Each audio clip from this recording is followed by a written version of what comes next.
네, 안녕하세요. 목요일의 남자 365일 오늘 치료 42도의 기적 아미랑의 김선만입니다. 오늘도 목요일에 찾아왔습니다.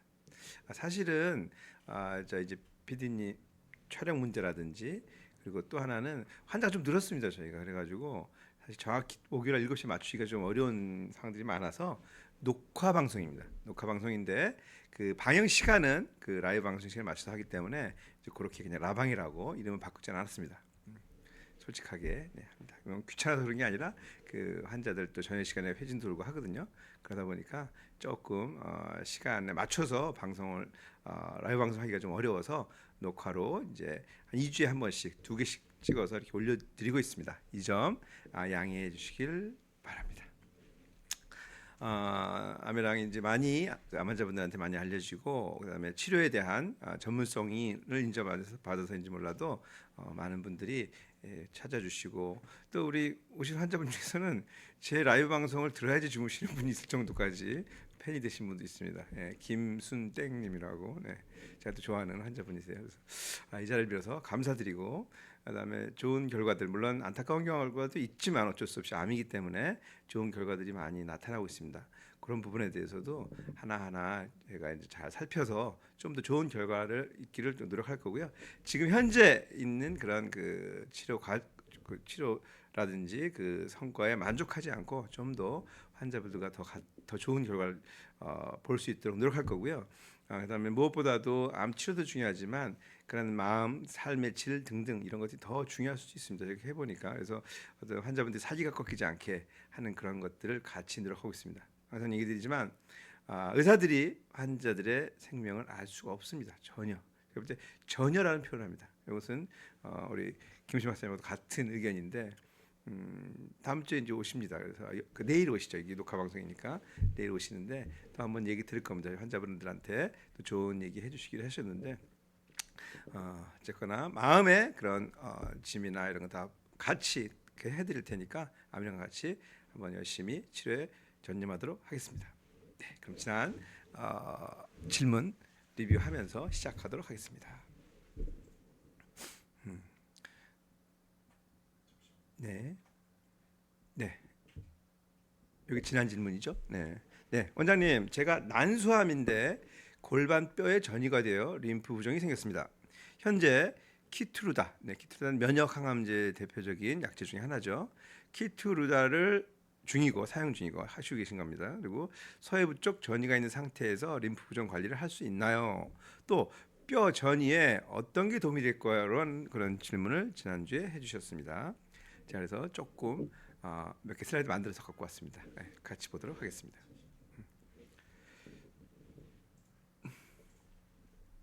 날씨가 좀 금세 쌀쌀해지는데요. 뭐 여름 다음에 가을이 없는 것 같아요. 봄, 그러니까 여름, 가겨울, 겨울, 봄, 여름 이렇게 한 것 같아요. 그냥 아주 짧게 봄 짧게, 가을 짧게. 참 사계절이 아니라 여름, 겨울 플러스 짧은 봄, 가을 이런 것 같습니다. 네, 질문이죠. 맞습니다. 난소암이 이제 뼈전이 뭐 될 수 있죠. 흔하지는 않지만 될 수 있습니다. 근데 뼈전이가 됐는데 림프 부종이 있다. 뼈전이 되면서 주변을 압박해서 아마 그럴 수가 있을 겁니다. 이제 결국은 부종이라는 것은 순환의 장애가 생기는 거거든요. 그래서 그게 정맥 순환의 장애 때도 부종이 생길 수가 있고 림프 순환의 장애 때문에도 정맥 순환 부종이 생길 수가 있습니다. 아마도 이 경우에는 직접적인 암의 전이가 그랬을 수도 있지만 주변에 임파선 전이 때문에 임파선이 이제 압박을 받아서 제대로 순환이 안 돼서 아마도 부종을 유발하신 것이 아닌가 하는 생각을 합니다. 이런 림프 순환이 생각보다 꽤 많습니다. 특히 난소암이나 이런 그 여성생殖기암 쪽에 특히 재발이 된 경우에 있어서 파선천이 꽤 상당히 많고요. 그런 경우에 이런 식으로 부종이 올 수 있다. 그런 그 원인 중에 그 여러 가지 이제 문제를 일으킬 수 있는데 물리적으로 아까 했지만 종양이 림프절을 누른다거나 이런 것 때문에 생길 수 있기 때문에 그 단순한 마사지나 압박만으로 이게 해결되지 않는 경우들이 꽤 있고요. 그 다음에 이제 그 전이부의 그 염증이나 그런 혈관 같은 그 순환도 같이 안 되는 경우들이 함께 있을 수 있습니다. 그리고 지속되면 아무래도 고인물에 문제가 생길 수 있습니다. 그래서 주변의 피부도 약해질 수가 있고 염증이 취약해져서 세균 감염 같은 게 생길 수 있습니다. 그래서 단순히 부종 자체도 있지만 그로 인한 다양한 문제점이 야기될 수가 있다. 그래서 우리가 그냥 부종 부었으니까 이거 빼야 돼. 이제 보기 싫어. 이런 그 미용적인 목적 때문에 접근하면 안 되고요. 물론 그것도 중요할 수 있지만 결과적으로는 이런 감염의 위험이라든지 또 다른 의학적 문제점이 있기 때문에 그런 접근이 필요하다라고 생각합니다. 그래서 좀 얘기됐지만 순환 개선이 돼야 되는데 이게 너무 꽉 막힌 경우에는 그 암이 치료되기 전에는 완전히 해결될 수는 없는 상황이 되겠죠. 그래서 다양한 치료, 특히 이제 저희 암양에서 하는 고주파열 치료나 고압선소 치료 또는 비타민 C 치료 같은 것들이 도움이 될 수 있고요. 당연히 도움이 될 수 있죠. 왜냐하면은 순환을 개선해 주기 때문에. 그래서 많은 경우에 도움을 받는 분들이 꽤 있습니다. 그리고 물리적 그런 압박 있죠. 압박 스타킹 꽤 많이 있더라고요. 그리고 여러 가지 림프 도수 치료 뭐 이런 식으로 많이 하는데 뭐 다 어느 하나가 모든 걸 해결할 수 없지만 어느 정도는 서로 시너지를 내면서 도움을 줄 수 있다. 이런 것이 될 수가 있고요. 아무래도 림프 부종 많이 겪습니다. 환자분들이. 뼈전이가 더 중요했습니다. 뼈전이 부분은 사실 그 자체가 암의 진행이 된 거고요. 그 뼈전이가 되면 그로서 이제 이어가 물론 당연히 좋지 않습니다. 그리고 그거로 인해서 통증이라든지 또 뼈전이가 심해지면 특히 이렇게 긴 뼈들이 있습니다. 그런 쪽에서는 골절의 위험도 있기 때문에 그런 분에게 문제가 될 수 있습니다. 그래서 그런 경우에는 고주파열 치료라든지 또는 다른 여러 가지 대사약물 치료 또는 뼈의 보호에 도움이 되는 약물 들이 있습니다. 처방되는 것들이 처방될 수도 있고요. 그리고 이제 고압산소 같은 치료들이 또 주변에 그 저산소 환경을 갖다 해결해서 치유를 복구할 수도 있다. 복원하는데 도움을 줄 수 있다. 이렇게 얘기 드릴 수 있습니다. 많이 힘드세요. 뼈전이 있는 분들이. 그래서 얼마나 있는지 어느 정도 있는지 또는 림파선 전이는 없는지 등을 좀 같이 봤으면 좋겠는데 하여튼 기회가 되면 한번 살펴봐 드리도록 하겠습니다. 그리고 키트루다는 뭐 잘 알려진 면역 관문 억제제입니다. 그래서 제가 오늘 면역 억제제에 대해서 조금 얘기 드리려고 나왔는데요. 지난번 주제가 또 키트루다 쓰시는 분이셨기 때문에 그래서 이것은 이제 면역을 활성화보다는 암 세포가 면역 세포의 그런 감시로부터 벗어나는 표적으로부터 벗어나는 그런 그 수단을 차단한다 이런 개념이에요. 그래서 사실은 실제적인 이름은 면역 관문 억제제라는 표현이 이제 더 정확한 표현입니다. 그래서 그 키트루다가 사실은 상당히 효과가 있는 경우도 있지만 그렇지 않은 경우 또는 내성이 생긴다든지 오히려 암의 진행을 더 빨리 하는 경우도 있고요. 그 다음에 부작용 또한 만만치 않습니다. 면역 항암제들이. 그래서 그런 것들을 좀 해소하기 위해서 온열 치료나 고압산소 치료 또는 비타민 C 치료 등이 이런 키트루다의 그 반응성을 더 좀 높일 수 있다라는 논문들이 꽤 많이 나오고 있습니다. 그래서 키트루다와 그 충돌되는 치료들이 아니고 상호 보완적인 치료가 될 수 있다라고 얘기 드릴 수 있습니다.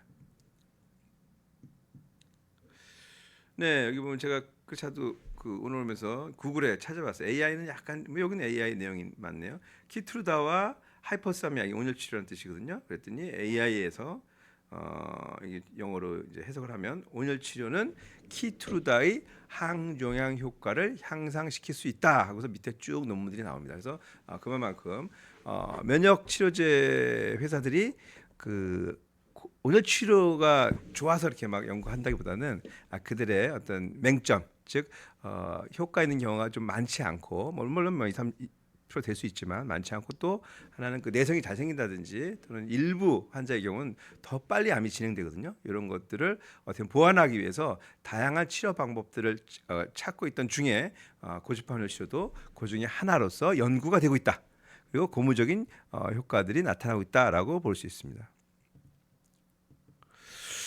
네, 그래서 네, 전문가 감독하에 림프 가능하고요. 그다음에 뭐 다양한 통합적 접근이 좀 필요할 수 있습니다. 그래서 아까와 같이 암의 대사 면역학을 바꾸는 치료가 병행된다면 좀 더 좋은 그런 통증 제어라든지 암 치료에도 도움을 줄 수 있지 않을까 생각하고 있습니다.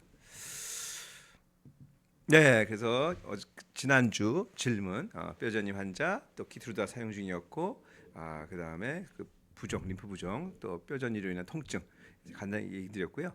그 중에서 이제 키트루다라는 면역 항암제 얘기가 나와서 오늘은 그거에 대해서 간략히 이제 뭐 희망적으로 많이 나오고 있고 굉장히 많은 약들이 지금 나오고 있습니다. 근데 물론 희망적인 메시지도 있지만 물론 한계가 있다는 것도 동시에 이제 알 수 있습니다.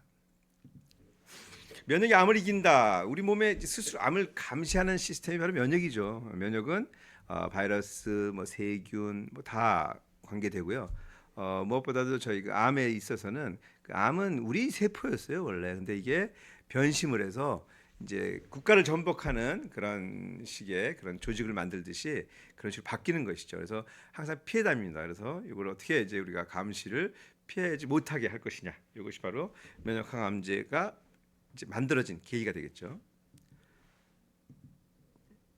제가 뭐 1년 다 돼가네요. 작년 10월부터 한 4개월에 걸쳐서 암의 특징 14가지에 대해서 14주에 걸쳐서 이제 한 적이 있습니다. 그때 암의 특징 네 번째 때 제가 이제 만들었던 슬라이드입니다. 그래서 그 면역이 이제 군인 그 경찰 같은 거니까 경찰이 이제 왼쪽에 면역세포라고 제가 이제 그 AI로 만들었던 거예요. 제가 그래서 이거 저작권이 저한테 있어요. 오른쪽은 이제 암세포 이렇게 약간 범죄자죠, 범죄자 이렇게 돼 있습니다. 그래서 서로 이제 악수를 하고 있는데 뭐 딱 보면은 범죄자에게 잡아야 되는데 왜 못 잡을까라는 것이 이제 의미 둘 수 있는데 면역세포 눈이 없어요. 눈도 없고 귀도 없고 그냥 손밖에 없어요. 그러니까 수영체라는 표현을 쓰는데 손만 갖고서 그 암이냐 아니냐, 그러니까 내 세포냐 아니냐, 아군이냐 적군이냐 이걸 결정하게 됩니다. 눈이 안 보이니까 이제 악수를 해요. 손을 두 개가 있어요. 하나는 이제 사람 세포인지 아닌지를 구별하는 손이 있고요. 또 하나는 적인지 아닌지 구별하는 손이 있어요. 근데 지금 보면은 이제 한 손을 잡았다고 생각하고 지금 잡은 손이 나 아군이야, 나 좋은 애야, 암세포 아니야라고 잡는 거예요. 그러니까 사실 요거를 갖다 막아버리는 게 사실 그 면역 치료제. 그래서 면역 관문이라 그래요. 면역 관문을 억제하는 거. 악수 못하게 한다는 뜻이에요. 그래서 경찰 쪽 손을 막는 경우도 있고, 저 지금 보면 그 도둑을 그 범죄자 쪽 손을 막는 경우도 있어요. 두 가지가 있고 또 다른 뭐 치료제가 있는데 어찌됐거나 그 두 사람이 서로 손을 잡고 면역 세포가 암 세포를 제거하지 못하는 상황을 역전시키는 거, 눈을 뜨게 하는 거 이렇게 표현을 해봤습니다.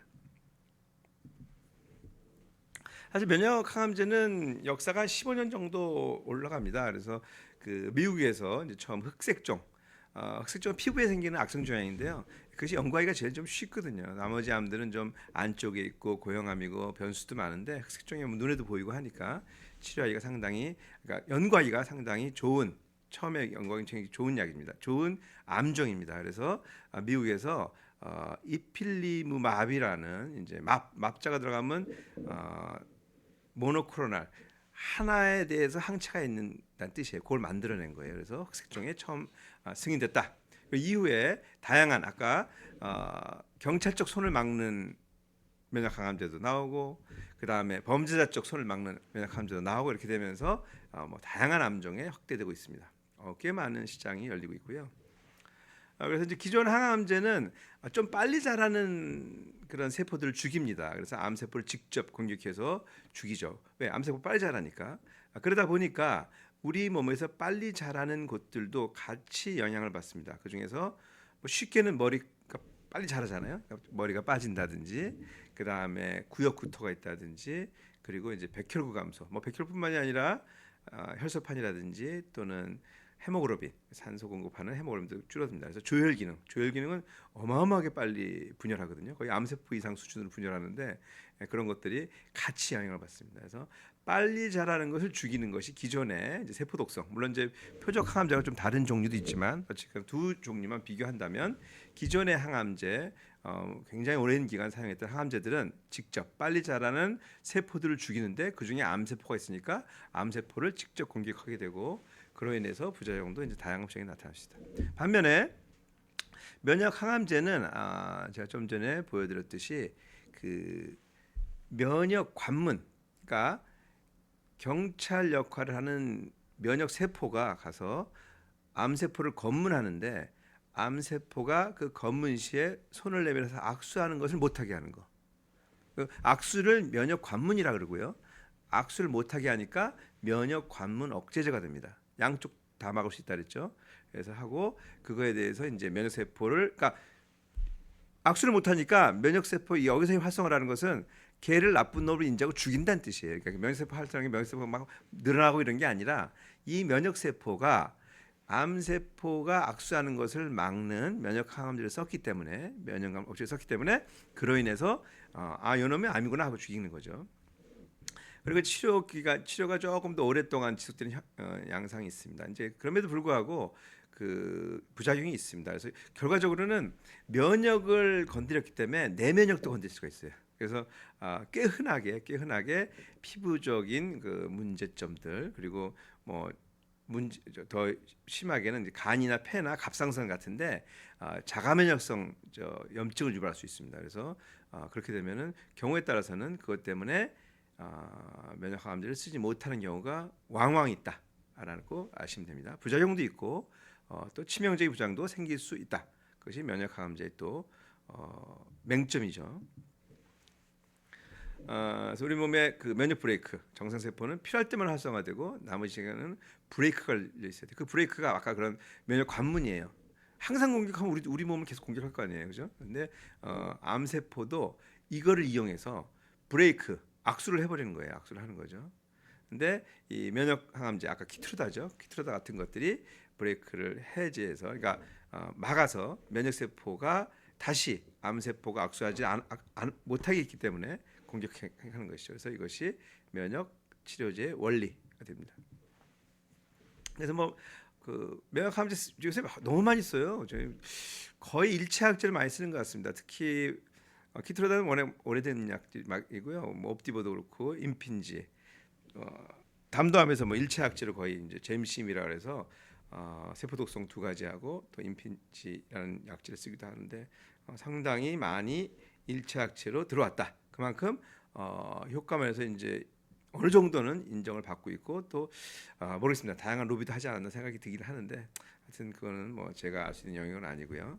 그래서 지금 그런 그 다양한 약제들이 있다. 그래서 우리가 흔히 아는 키트루다, 옵디볼. 그래서 이게 MAB 다 이름이 끝에가 똑같아요. 성분이 펜블로리주맙, 예? 니볼루맙, 더발루맙, 그렇죠? 이게 그 약자인데 모노크로널 안티바디. 그러니까 하나의 항체가 있어서 그걸 막는다는 뜻이에요. 아까 악수하는 손을 막는다 그런 개념을 보시면 됩니다. 그래서 하나를 막는다, 한쪽을 막는 거죠. 그래서 그런 개념이 있다라고 얘기드릴 수 있습니다. 요건 이제 그 미국 국립암연구소에 나온 그 자료입니다. 그래서 이제 위에 노란 게 암세포고 그다음에 아래 우리 T세포가 이제 면역세포 중에 하나예요. 그랬더니 이제 오른쪽 손은 너 사람이 아니야. 그죠? 오른쪽 저 노란색 있죠? 황토색. 여기는 이제 서로 맞았어요. 당연히 암세포도 그 사람 세포죠. 사람 세포에서 변형된 거니까 마찬가지인데 이제 암세포 이 PD1이 이제 나간 거예요. 이렇게 쭉 나가서 너 좋은 놈이야 나쁜 놈이었다. 그죠? 그랬더니 암세포가 PDL1이라는 뾰족한 나 너네 편이야. 난 나쁜 놈 아니야. 나 도둑놈 아니야. 이렇게 한 거예요. 근데 오른쪽에 보면 이제 이게 그 면역 항암제 쓴 거예요. 그래서 이렇게 T세포 면역 세포 쪽에 가는 거는 PD1 안티, 그러니까 그런 그걸 막는 그런 면역 항암제고요. 또 노란색은 이제 암세포 쪽 그 선을 막아버린 거예요. 이렇게 막게 되면 서로 악수를 못하니까 이 면역 T세포가 얘를 죽이게 되는 거죠. 그래서 죽인다 이런 개념이에요. 그래서 그 서로 악수 못하게 한다, 면역 관문 억제한다. 이것이 면역 억제제의 중요한 기전입니다. 그래서 사실은 굉장한 그런 흑색종이라든지 일부 폐암, 신장암 환자에서 이제 뭐 생존한 경우가 있었습니다. 그래서 이건 대단하다 이제 이렇게 했었는데 초창기에 이런 게 많았었는데 그럼에도 불구하고 모든 환자에 효과적이진 않았고요. 여기 보시면 이제 여기 좀 키우지 못했는데 한 20-30%에서만 눈에 띄게 반응 보인다. 좀 안타까운 경우죠. 좀 많은 사람에서 나오면 좋겠는데 20-30% 기억하고 계세요. 그래서 이제 그 예측할 수 있는 어떤 그 인자들 계속 찾아내고 있어요. 그래서 그걸 갖고서 이 환자들이 더 효과 좋습니다. 이런 걸 그건 연구를 통해서 지금 밝혀주고 있습니다. 근데 문제는 이렇게 일부 30% 들었잖아요. 들었는데 초기에 효과 이게 좀 또 비싸요. 물론 보험 요새는 보험이 되는 게 좀 많이 싸졌지만 과거에는 엄청나게 비쌌죠. 한 번 맞는데 뭐 몇백에서 1,000만 원 정도까지도 썼으니까요. 근데 이제 일부 환자에서 이제 초기에 처음에 효과를 보다 일부 환자 아까 30%에서 효과를 보다가 시간이 지나면 다시 암이 자라요. 이걸 이제 내성이라 그래요. 그러니까 암세포가 자기를 공격하는 것을 이제 공격을 당하다가 막판에 공격을 피하기 위해서 자기 유전자를 바꿔버리기도 해요. 내성이라 그러는데 그런 게 생깁니다. 이건 제가 그 암의 특징에서 옛날에 그 작년 10월부터 해서 4개월 동안 했던 아까 암이 14가지인데 그중에 11번째 특징에서 얘기했던 거예요. 변신을 해요. 그러니까 지금 왼쪽에 보면 이렇게 뾰족한 거에 맞춰서 이제 우리가 암 치료를 했는데 중간쯤 보니까 흐물흐물한 놈이 됐고 밑에 또 다른 모양으로 나와 있어요. 그러니까 이런 식으로 자꾸 변신을 하기 때문에 처음에 약이 듣는 듯 하다가 항암제 듣는 듯 하다가 나중에는 안 듣는 놈으로 변화가 돼서 내성이 생긴다. 내성이란 결국 처음에 들었다가 안 듣는다는 뜻이에요. 안 듣게 되더라. 왜? 변해서. 그래서 처음에 맞던 열쇠가 있었는데 두 번째 안 맞잖아요. 그죠? 동그라미. 첫 번째는 열쇠가 맞는데 근데 열쇠가 안 맞게 되더라. 그러니까 치료가 안 되더라. 부작용도 생길 수 있습니다. 아까 얘기했듯이 정상적 면역을 이 과하게 그러니까 이제 우리 정상 조직에서도 막아버리거든요. 그 PD라는 그런 부분을 그래서 정상 장기도 공격해야 됩니다. 그래서 자가 면역이라 그러는데 그런 해서 피부적인 게 많이 생기고요. 그 중에서는 이제 간염이라든지 뭐 폐렴 아니면은 갑상선염 같은 게 생길 수가 있고 이런 것들이 좀 늦게 발견되거나 또는 이제 치료하더라도 어떤 그 스테로이드나 이런 걸 치료를 하는데 면역 억제제 같은 걸 통해서 근데 치료가 안 되면 결과적으로는 항암제를 중단해야 되는 경우까지 생길 수 있습니다. 그리고 이제 과진행이라는 게 있어요. 이게 또 무서워요. 이게 그 논문에 따른 4 내지 29%라는데 보통 한 10% 보면 됩니다. 그래서 우리가 아까 듣는 확률이 20에서 30%였잖아요. 이 과진행은 뭐냐면 이거 줬더니 더 빨리 자라는 거예요. 정상적으로 이걸 안 줬을 때보다 암이 더 빨리 자라는 경우가 있더라. 근데 원인은 잘 몰라요. 그냥 이것 때문에 전전긍긍하죠. 이 면역 항암제 업체들은 야 이거 어떡하지? 이걸 해결하기 위해서 상당히 많은 연구를 기울이고 있는데 아직도 상당한 꽤 드물게라고 표현되는데 한 평균 한 10% 정도 되는 것 같아요. 그래서 들을 확률이 20에서 30%. 그 다음에 20에서 30% 중에 대부분이 얼마 지나지 않아서 내성이 생기고 10%는 오히려 면역항암제 때문에 더 빨리 나빠질 수 있다라는 것이기 때문에 이게 약을 준 건지 병을 준 건지 알기가 어려울 수도 있습니다. 물론 이제 면역항암제 회사들은 쉬쉬하죠 많이. 그렇다고 해서 그럼 면역항암제 쓰지 말아야 돼 그런 건 아니에요. 또 듣는 경우가 있기 때문에 그리고 어떤 면역항암제가 어떤 암에 들을지 계속 연구하고 있거든요. 아마도 향후에 또 좋은 결과들이 있을 것 같습니다. 그래서 이제 그런 어떨 때 반응이 높을까 하는 그런 반응 아까 PD라든지 다른 것들이 있는데 이 지표가 높다고 꼭 100%는 아닌 것 같아요. 그래서 아직까지도 물론 그런 경향이 있더라까지는 이제 예측할 수 있는데 이게 없더라도 발현이 높지 않더라도 반응이 있는 경우가 있고 반응이 높았는데 그러니까 발현이 많이 됐는데 반응하지 않은 경우도 있기 때문에 아직까지 완전한 지표는 없다라는 것이 정설이고요. 참고를 할 수 있지만 그래서 면역항암제를 이제 단독으로 쓰기보다는 병역약을 쓰고 특히 이제 저희 같이 온열 치료나 고용량 비타민 C 등이 면역 반응을 극대화하는데 좀 도움을 줄 수 있다라는 그런 긍정적인 신호들이 이제 많이 나오고 있습니다. 그래서 그런 부분에 대해서 저희가 아미랑이 특히 이제 집중해서 하고 있습니다. 즉 면역 반응 극대화하고 내성은 낮추는 거 이게 사실 목표잖아요. 그래서 이런 부분에 병역 치료 연구들이 너무 많아요. 왜냐하면 면역항암 시장이 제일 크기 때문에 아마 키트루다가 작년에 제일 많이 팔린 약일 거예요. 전 세계에서.